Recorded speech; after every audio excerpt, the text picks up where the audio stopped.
Perfect. Hello, dear Julian. Thank you so much Hi. for joining us. It's such a pleasure to see Thank you. to see your Thank you for having me. smile as always. Julian Mackay is with us with the Ballet Icons platform, doing an interview with us. Thank you so much. Welcome. Thank you. Well, we'll start with a traditional question because the interview started during the lockdown, which has been quite challenging for all of us and especially for the dancers. Can you describe how was it for you and for your family? How did you manage to keep the ballet routine, training? Did you manage to develop some of your hobbies? How was it for you? Well, the quarantine kind of, when it first started, I was pursuing a project in St. Petersburg. I was producing for the first time with my production company, a new ballet called Plutonium. And so I was working with a beautiful ballerina from the Mariinsky Theater, Maria Khoreva, and Jade Hill-Christophe, who was the choreographer, my brother Nicholas, who was doing all of the kind of video and photo content, and a couple other people from my production company. And it was quite interesting because we were about a week away from the performance when everything got shut down, all the theaters closed, and we kind of had a choice about whether, as well because it was a new production, whether or not we wanted to continue and finish the ballet completely, because we had about 5 minutes left, I think, that we needed to choreograph and figure the details out. And we decided that we would push on and try and figure out all the things that we could. So at least then maybe when this was finished, because we had 2 shows planned, which actually just passed, the 26th was supposed to be the second show. And we were hoping that maybe we could perform for the second show. Didn't necessarily work out that way, but we have a beautiful production ready to show that has some really great music as well. Because production to be released, of course. Hopefully soon. Hopefully soon. We all hope, and of course, everyone knows about your very difficult and very dramatic exit from Russia when you were trying to unite with your father. That definitely was a difficult kind of journey, just because, of course, it's very important to stay at home and stay safe, to protect yourself and to protect other people as well. But my situation kind of was that I already knew that once I danced this show of Plutonium that was planned, I needed to go home because my dad, he was in his kind of final days of cancer.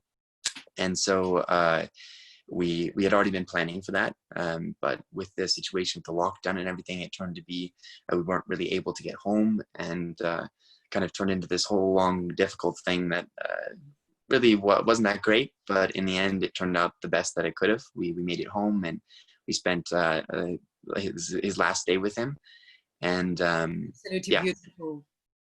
The best way it could have been, I think. Yes. And obviously, it took you some time to recover. And how did you come back to your routine life? With ballet class, probably just every day trying to stay positive. And I think that's what is most important now for all of us, that we stay active a little bit and stay focused on whatever it is you're pursuing. Because then it seems like, the time just is never ending, but at least you're putting the time towards something good. Absolutely. You, of course, wonderful, brilliant dancer, virtuoso dancer. Everyone knows this. And at the same time, you became extremely creative in the last few years. You've started exploring, you started new productions, creative projects with other people, members of the creative team. You're the one that started that. Just to explain for people, I'm getting my ballet master's degree. How was actually the first project, which was not just Julian going on the stage and dancing in Don Quixote or something else? Well, that was with Russian icons. Yes, that was with the Icon Scala. That was about 3 years ago, and I'm getting my degree for a ballet master at GITIS, the Russian theater arts school in Moscow there. And for this school, I knew that for my final exam, which I'm actually turning in now, believe it or not, so it's perfect timing, I had to do a ballet. And I knew that this was something that maybe most people don't think about in their first year of school, because it's a program that's, I think it's like 4 years. And so for me, it was important to start thinking about it right away, because I was like, well, this could be a fantastic opportunity to bring my family together, to do ballet that I was really passionate about. And I found some amazing music. You loved the idea and supported us, and it worked out just amazing, because I originally had planned to dance in it, and I think the same day I had a performance of Flames of Paris in St. Petersburg, and I remember getting there just in time for the show and standing I remember backstage, that date and well. Yes, indeed. just so much. I wasn't nervous because it wasn't necessarily me dancing, but I felt a lot of responsibility for the thing that I put together and to show it well. And there wasn't really enough time to get nervous, and so I was standing backstage seeing this beautiful thing happen on stage because of your support and the platform. And it was really amazing to see. And I'm so grateful to you. Thank you. It's such a pleasure, and I would always want to do much more with you and with your talented family. And it was such a beautiful, such a happy moment when you came in this very beautiful suit at the end to take the applause. That was a very moving moment indeed. It was very special, definitely. What happened after that performance? Did you feel that you would like to create more? You want to produce more?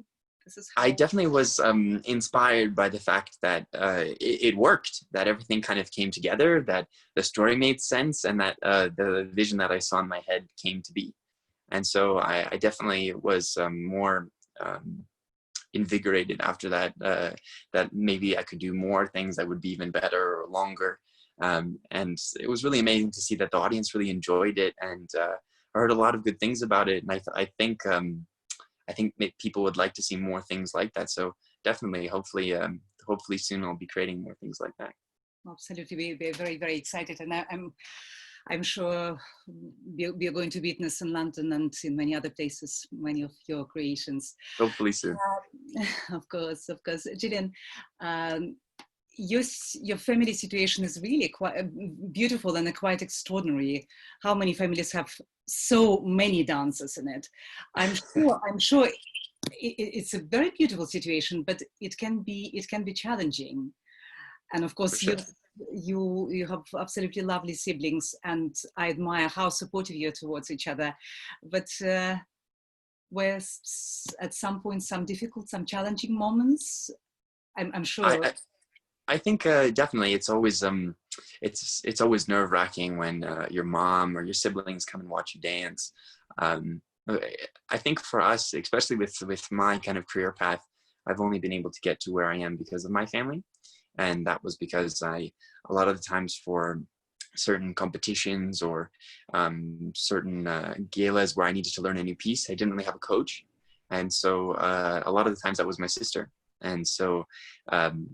The first ballet competition I went to, my sister was there helping me.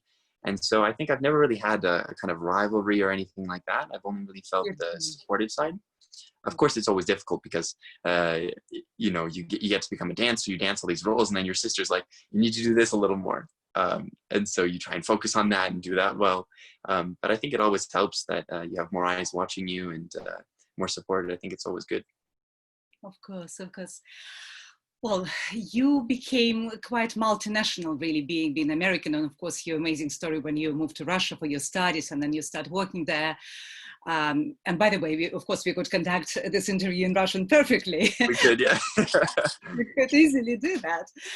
Yeah, but we stick to English because more people can really appreciate next time what we're discussing, what we should do next time. And by the way, not many people able to speak Russian as well as you do, even after so many years being and studying in Russia. No, thank you. My compliments. I know how difficult this language is. When you're in Russian, of course, it's been now some time for you. Do you feel a little bit Russian? Well, it's been like 10 years. I grew up in Russia because I came when I was 11. I came with my brother Nicholas. He was 9. And so over the years, I really definitely have developed, I think, a somewhat Russian mentality. At the same time, I think it's really great to be able to have a little bit of an outside perspective and coming to Russia, because all of these things that maybe my friends and the kids that lived in the neighborhood, for them, it was just really normal. As for me, it was something that I really treasured, because I realized that where I came from, they didn't have that kind of... when you just arrived in Russia, did you Yeah. find something really, really difficult, where particular things you I think life's difficult, and I'm always kind of into adventure and stuff. And so for me, coming to the ballet school and seeing these really hardcore teachers and a very serious training, for me, it was what I was looking for. That's why I came there. I think some people try and come and are hoping that it's going to be like, oh, it's always like a happy experience. But for me, I wanted the difficult moments. I wanted to fight for it. I wanted to fight for it so that I could succeed then later on. And so I think it was really good, actually, for me that I went through this kind of, difficult and maybe unusual way through ballet school, but it's definitely given me a very good, I think, mentality, because I like to do hard things then, and I like to work at things. And usually when something's too easy, I think something's off. So I think it's been good. Absolutely. Yeah, for sure. How do you feel when you arrive in China or in some other countries and you're treated like a total star? And of course, you are a star. I would say that I'm always very grateful. Very tricky question, but how do you feel? I'm always very grateful. It's amazing to see that people love ballet so much. When I went and performed in Tokyo at the theater there, I was just stunned, because you come out after the performance and there's like, I don't know, 300 people waiting there. For me, that's like a rock star concert. That's crazy. And same thing in China. It's amazing to see how much people come and support and come and really enjoy it. And it's not even just one time. It's like their 10th time coming, or, their 100th. And I think it's really amazing to see, especially for the classical arts, because it's something that is, I think, really important. And it's nice to see, especially younger faces, because you have the people that really understand it, that are maybe a little bit older. And so they understand the reason of why it's important to have in society and to support it, and have new works as well, so it lives on.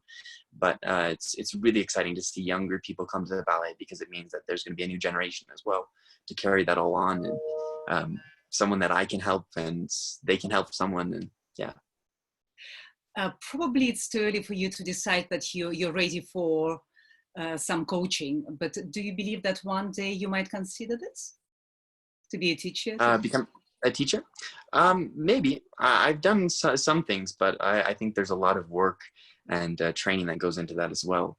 I definitely want to pursue more of a kind of management or maybe directorship kind of career, which also includes, of course, teaching and a lot of understanding of the theater and kind of how everything works. So that's definitely something that I'd love to learn more about. If you would pick up maybe 3 cities and 3 stages in the whole world as favorite, and where you really felt really, really happy, which stages would you pick up? Which stages? That's kind of hard. Yeah. I think especially you've tried so many in the world. It depends on the people, I think. Because usually, it doesn't matter if it's a super hard stage in China or a super soft stage in London. It always depends on the audience and the people that are there, because sometimes it can be just 2 people. Occasion, what you're doing during that performance. Exactly. Yeah. Sometimes it can be just 2 people or 200 people or 2,000. It doesn't really matter how many. If they really enjoy it and love it, you really can feel that. And because of that as well, it's much easier to dance and kind of, I remember I was dancing in Mexico, I think, for like a huge stadium of like 10,000 people. And you could feel how much they loved the performance. And so dancing, even though it's very high climate and it's hard to breathe, I was in Mexico City, so the elevation's quite high. And I think I got there about a day before. It wasn't difficult, because the audience loved it. And I think when you give some, you definitely get some. And it's quite amazing to see. It's especially really, I would actually say that in London, when I come and perform with you, it's a very special atmosphere, because you have this whole entire group of artists that all give it out. And so they're all superstars and they all dance amazing all the time. Well, but when they come together. And every time when we manage with your schedule, it's a big big happiness for me and of course for everyone who comes to this. It's very special. Thank you very much.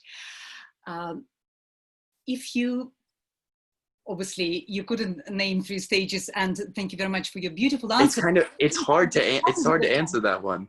I'm really happy with this answer. Now, if we were talking about classical roles, and of course you've done so much, but maybe I don't ask you to name 3, but if you could just name a few classical roles. Well, been living with you for some time, and you have special attachment to them. I think definitely probably the first one would be Giselle, because I've had really the joy of dancing it a lot, and the experience of really getting the time to coach and work on it and develop it. And I think it's the role for me has developed quite a lot since I first danced it, which is exciting to see. But I think as well, another one probably would be, of course, something that's like the complete opposite, which is like Don Q or Flames of Paris. Maybe in the future, something like Spartacus or something like that, because I think it's quite interesting to see the contrast. Another one that I really enjoy dancing is probably Marguerite and Armand, because it's so passionate and emotional, and kind of for me combines both sides of the really romantic side of, you know, just pure passion and love, but at the same time having all of this kind of chaos inside, and anger and distrust, and kind of having those 2 emotions battle it out. It's always always quite interesting to dance. Thank you very much. What is contemporary choreography for you and for your life? How much it plays actually? What a role? Well, I really enjoy doing contemporary choreography. I worked with Wayne McGregor a little bit at the Royal Opera House when I worked there, and it was really eye-opening for me, because when I was going to school in Russia, of course we had some contemporary classes, some modern classes, and I did a few things. I remember when I was really little, I went and danced this piece called Bach on tour at like La Scala and stuff, and that was probably the first very serious contemporary piece I did at like 16 years old. And I really enjoyed the experience of seeing at the Royal Opera House how different sounds and different music could be used for still classical ballet, or very contemporary movements were put to very classical music. So I think it's been quite interesting as well, seeing Nacho Duato at Mikhailovsky Theater, and the choreographies that he puts together are very always emotional, and sometimes the stage design and the lighting really means a lot in the ballet, and it's quite interesting to see how still some of these very contemporary ballets have such a strong story, and very impactful. Would you say that in a while you might be interested in giving up dancing classical roles and you would like to concentrate on contemporary? Can you see this happening? Not yet. I think you're very happy it's not happening yet. I think classical ballet is really hard, and that's why I enjoy it. Of course, contemporary can be difficult as well, but classical ballet is one of those, you can't really do classical for forever, and it's one of those things that I think while I can still point my feet and jump, I might as well try. But yeah, there's definitely a few contemporary projects that I love pursuing, and one of them is this new ballet Plutonium, and in the future hopefully I'll dance more as well, contemporary things, but I think while I can, definitely I'm gonna still be dancing the classical. Absolutely, we'll be very, very happy with this scenario. Julian, thank you so much. My final question would be, what would be your message to the young dancers who are dreaming of becoming serious dancers, performing on stages, and they're not sure whether they will be successful or not, but still they have this passion? What would be your message to them? I think for me, the most important thing has always been putting in the work. And so I think a lot of the time, maybe especially in this situation now, things seem hopeless or uncertain, or you really don't know what's going to happen next. And ballet as a career is one of those things that is very exciting in the moment.